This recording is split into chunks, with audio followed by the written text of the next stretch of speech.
આજના બાળકો ભણતરની સાથે પોતાની સર્જનાત્મક શક્તિઓને કેળવી શકે અને ઉત્સાહ સાથે ભણતર માણી શકે તે હેતુથી વિદ્યા મંદિર સોસાયટી સંચાલિત શશિકલાબેન હીરાલાલ દોરીવાલા બાલભવન તથા રામલાલ બગડિયા પ્રાથમિક શાળા ગુજરાતી માધ્યમ શાળા દ્વારા વાર્ષિકોત્સવનું આયોજન કરવામાં આવ્યું હતું। સુરતના સંજીવકુમાર ઓડિટોરિયમ ખાતે આનંદોત્સવ 2025નું ભવ્ય આયોજન કરવામાં આવ્યું। તારીખ 10/11/2025ના રોજ વિદ્યા મંદિર સોસાયટી સંચાલિત શશિકલાબેન હીરાલાલ દોરીવાલા બાલભવન તથા રામલાલ બગડિયા પ્રાથમિક શાળા ગુજરાતી માધ્યમ દ્વારા આયોજન કરવામાં આવ્યું હતું, જેમાં વિદ્યાર્થીઓ ભણતરની સાથે પોતાની સર્જનાત્મક શક્તિઓને કેળવી શકે અને ઉત્સાહ સાથે વિવિધ પ્રવૃત્તિ કરી શકે તે હેતુથી દર વર્ષની જેમ આ વર્ષે પણ વાર્ષિકોત્સવનું આયોજન કરવામાં આવ્યું હતું, જેમાં 246 જેટલા બાળકોએ અલગ અલગ મેસેજ આપતા અલગ અલગ નાટકો અને ડાન્સ રજૂ કર્યા હતા।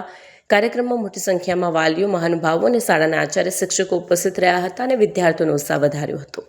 મારું નામ છે અલ્પાબેન નાયક।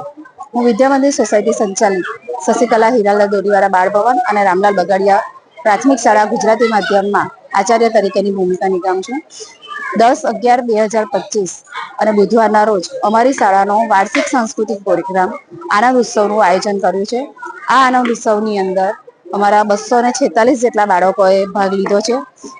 આ આનંદ ઉત્સવની અંદર વિવિધ પ્રકારની થીમ ઉપર વિદ્યાર્થીઓ પાસે ડાન્સ તૈયાર કરાવ્યા છે। મેસેજ આપતા ડાન્સ છે કે જે સમાજની અંદર દરેક વર્ગની અંદર પહોંચી શકે એ રીતના મેસેજો હતા। આ વિદ્યા મંદિર સોસાયટીની અંદર અમારી સાથે જોડાયેલા સોસાયટી અને શાળા પરિવાર અમારા આજ બાળકો અને વાલીશ્રીઓનો ખૂબ ખૂબ આભાર માને છે। શિક્ષક મિત્રો અને શિક્ષકો મિત્રોએ પણ ખૂબ સરસ રીતે તૈયારીઓ કરાવી છે દરેક બાળકોને।